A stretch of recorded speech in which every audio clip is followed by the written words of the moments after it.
تيسو كيسياي يسلي تيسن الأباي سبتي من كيه. Chers auditeurs et auditrices de Radio Livre, nous sommes aujourd'hui en compagnie de Maître Jama Amel Meidan, délégué aux relations extérieures de l'USN. Bonjour Maître, je vous remercie de bien vouloir m'accorder cette interview. Je remercie également de votre venue ici en Belgique. Premièrement, je voudrais vous demander de nous éclairer sur les avancées politiques du pays depuis l'accord cadre. Merci beaucoup. Avant toute chose, je voudrais vous présenter mes vives félicitations à toute l'équipe de Radio Livre pour sa pleine et entière participation, ainsi qu'à la grande visibilité qu'elle donne à la Ligue du peuple djiboutien pour l'instauration d'un état de droit et de la démocratie en République de Djibouti. Cela étant, concernant l'accord cadre du 30 décembre 2014, comme vous avez pu le lire dans les termes des différents communiqués publiés par le Conseil de l'USN à ce jour, il est à constater fort malheureusement que le dialogue politique qui devait aboutir à l'apaisement de la vie politique par la mise en œuvre des clauses de cet accord politique se retrouve aujourd'hui dans l'impasse et que depuis le mois de mai 2015, on peut très clairement dire que le dialogue politique est entré dans une impasse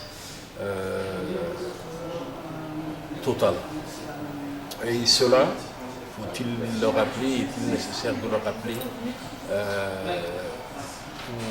pour la simple et unique raison que la partie gouvernementale n'a pas respecté les engagements qu'elle avait pris et n'a pas par conséquent mis en œuvre les obligations qui étaient à sa charge au terme de cet accord. Nous le déplorons profondément. Ce qui fait qu'aujourd'hui, au jour d'aujourd'hui, la situation politique de Djibouti reste tendue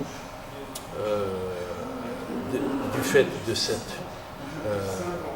l'impasse dans laquelle se retrouvait le dialogue politique. Néanmoins, la direction de l'USN, ses militants, le peuple djiboutien n'en demeure pas moins attaché et déterminé à atteindre les objectifs qu'il s'est fixés, à savoir l'instauration d'un état de droit et de la démocratie dans notre pays. Voilà. Autre question, Maître. Je voudrais vous demander quel est l'objectif principal de votre venue ici en Belgique. Notre présence actuelle à Bruxelles, en compagnie du président de l'USN, M.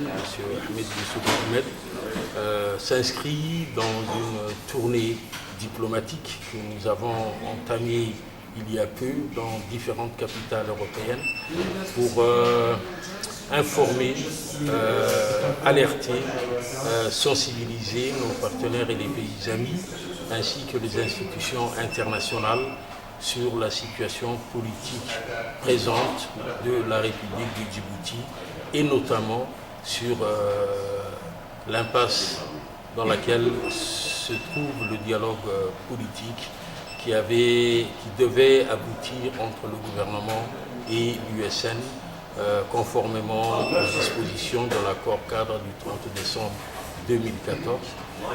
Le second objectif de notre visite à Bruxelles, comme dans d'autres capitales européennes, est d'informer les militants et les militantes de la diaspora, de répondre à leurs questions et à leurs préoccupations et à leur demander de poursuivre la lutte aux côtés du peuple djiboutien. En parlant de militants, je voudrais vous demander quel a été votre bilan sur cette dernière conférence à Bruxelles. La conférence qui a été tenue à Bruxelles dimanche dernier a été, à mon sens, un plein succès. Au vu du nombre de participants, au vu des nombreuses et larges questions qui ont été abordées, au vu des échanges qui sont intervenus entre moi-même, le président de l'USN, les autres responsables de l'USN qui avaient participé à cette conférence et la diaspora de Belgique. Je crois que l'on peut dire que le bilan de cette conférence a été très positif et je ne peux me permettre de ne pas présenter toutes mes félicitations à l'équipe du CRP qui a largement contribué au succès de cette conférence. Maître, dernière question. Avez-vous un message spécial à transmettre à la diaspora djiboutienne?